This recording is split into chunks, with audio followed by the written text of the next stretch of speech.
Et invité de ce journal en duplex de La Rochelle, Henri Gomès, le vice-président de l'Association pour la sauvegarde du site de Boyarville. Bonsoir. À quoi sert ce référendum? Bonsoir. Eh bien, écoutez, ce référendum, il sert à faire voir et à faire connaître que notre village n'est pas mort, que notre village vit, que cette inondation qu'on a eue fin février n'a rien entamé à la beauté de notre village, à la beauté de nos forêts et de nos plages, et qu'on est prêt à accueillir tous les gens qui voudront bien venir séjourner dans notre petit village. C'est parce que la fréquentation touristique est en baisse? Les réservations?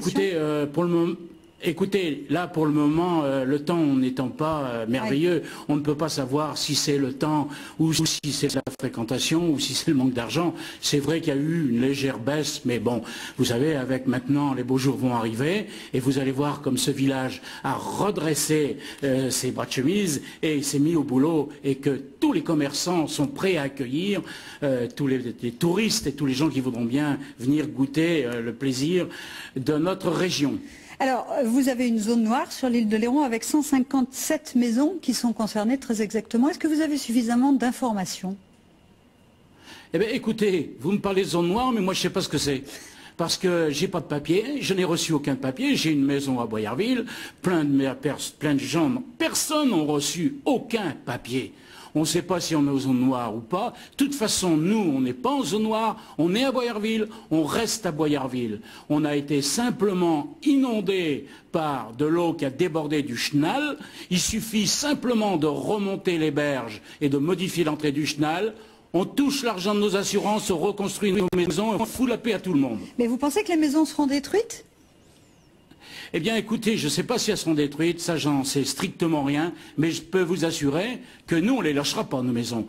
Parce que nous, malheureusement, et là, une pensée pour tous les gens du sud-est de la France qui sont dans la misère et qui sont dans la tristesse, oui. Pour les gens de la Vendée, pour les gens de Charon, pour les gens de Châtelaillon, pour les gens de la Fumée, qui, eux, n'ont rien, ils sont dans le désespoir, ils n'ont pas touché un centime, ils ne savent pas où ils vont, on les a laissés de côté. Eh bien, écoutez, eux, qu'on fasse attention à eux. Nous, à Boyarville, on a simplement une inondation. Comme il s'est passé à Paris, il y a eu un moment, nous remontons les berges. L'État fait son boulot, nous on fait le nôtre. On va reconstruire nos maisons et on ne demande rien à personne. Ça veut dire que vous reconstruisez vos maisons, vous remontez les berges, vous assurez vous-même votre propre sécurité, votre protection. Nous, on reconstruit nos maisons, ça c'est sûr. Les berges, ça appartient à l'État, c'est à l'État de faire son boulot. Écoutez, dans cet État quand même, on paye assez d'impôts pour qu'il nous protège.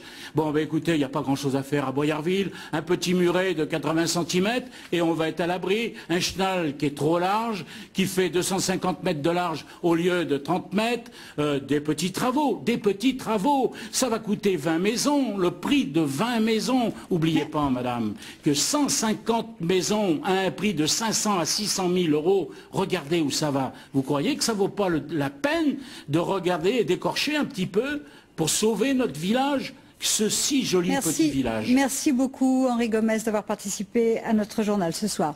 17 € pour aller de La Rochelle à Boyarville précisément, 7,50 € si vous prenez un abonnement à l'année. Ce sont les tarifs de la vedette de transport de passagers qui vient d'être mise en service entre le continent et l'île.